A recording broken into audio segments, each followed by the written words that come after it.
Hello guys, today we are going to discuss the pictorial representation of meningitis.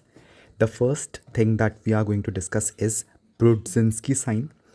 ब्रुडजिन्स्की sign जो भी इसका नाम है, ठीक है। एक बार देखो, जैसे ही हम लोग अपने हेड को फ्लेक्स करते हैं तो हमारे जो लेग्स हैं वो भी फ्लेक्स हो जाता है। मतलब जैसे नेक को फ्लेक्स करते हैं जिसको मेनिंजाइटिस होता है तो उसके क्या कहते हैं, लेग्स भी फ्लेक्स हो जाते हैं।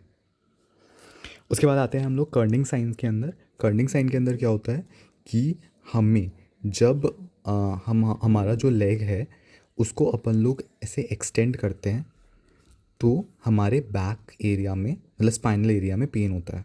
This is your Kernig sign.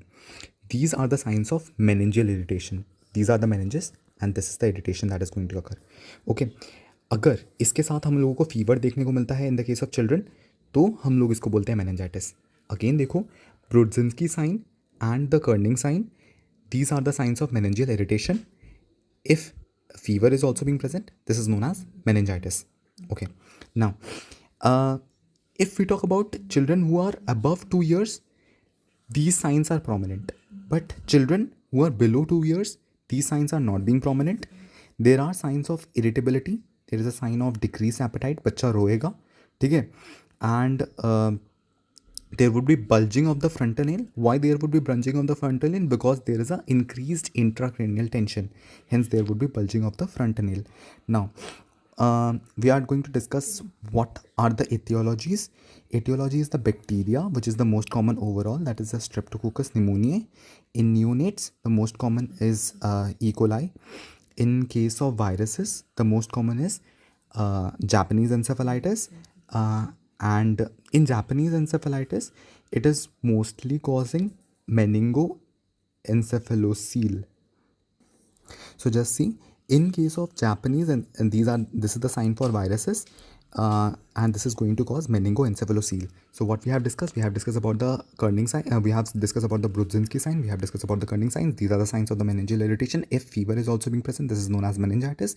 This is seen in above 2 years of age, and children who are below 2 years of age, there is a sign of irritability, crying, decreased appetite, there is a bulging frontal nail, and these are the sign of increased intracranial tension. Most common overall is Streptococcus pneumoniae. In neonates the most common is E. coli. This is E. coli. And अपने पास viruses के अंदर कौन है? Japanese encephalitis. अब अपन लोग देखेंगे कि हम लोग कैसे बैक्टीरियल मेनिंजाइटिस को वायरल मेनिंजाइटिस से डिफरेंशिएट कर सकते हैं और उनका ट्रीटमेंट। सबसे पहले तो अगर हम बैक्टीरियल मेनिंजाइटिस की बात करें तो वहाँ पे बहुत कम क्या कहते हैं, ग्लूकोज होगा। तो मतलब अगर जब हम लोग CSF स्टडी करते हैं तो उसके अंदर बहुत कम ग्लूकोज मिलता है, प्रोटीन बहुत हाई मिलता है, एंड न्यूट्रोफिल हम लोगों को देखने को मिलता है, ठीक है। तो हम लोगों को क्या कहते हैं, ग्लूकोज बहुत कम मिलता है, प्रोटीन बहुत हाई मिलता है, एंड न्यूट्रोफिल्स देखने को मिलते हैं। ओके, अच्छा, सीवियर स्टेजेस के अंदर ये हम लोगों का सेंसरी न्यूरल हेयरिंग लॉस कर सकता है, इसलिए हम लोग एक ऑडियोमेट्रिक टेस्ट करते हैं जिसे हम कहते हैं बेरा। ओके, अच्छा, ट्रीटमेंट की तरफ आते हैं बैक्टीरियल मेनिंजाइटिस के। ट्रीटमेंट के अंदर क्या होता है, हम लोग सेफ्ट्रायोक्सोन देते हैं along with vancomycin, ceftriaxone along with vancomycin, ठीक है। और अपन लोग क्या देते हैं, स्टीरॉइड्स देते हैं। ओके, स्टीरॉइड के अंदर कौन सा स्टीरॉइड? डेक्सामेथासोन। उसके बाद आते हैं हम लोग वायरल मेनिंजाइटिस के अंदर। वायरल मेनिंजाइटिस के अंदर ग्लूकोज नॉर्मल होता है, प्रोटीन नॉर्मल होता है, एंड लिम्फोसाइट इंक्रीज होता है। यहाँ पे क्या था, न्यूट्रोफिल्स इंक्रीज था, यहाँ पे हमारे पास लिम्फोसाइट्स इंक्रीज होता है। ओके ओके, तो एक बार वापस देख लेते हैं। मेनिंजाइटिस के अंदर अपन लोग ट्रीटमेंट में क्या देते हैं, vancomycin, third generation cephalosporin like ceftriaxone, या फिर वैनकोमाइसिन, ठीक है। मतलब इन दोनों का कॉम्बिनेशन देते हैं। Okay, ceftriaxone and vancomycin. Okay, उसके बाद मेनिंजाइटिस इन स्पेशल कंडीशन, जैसे मान लो हाइड्रोसेफेलस।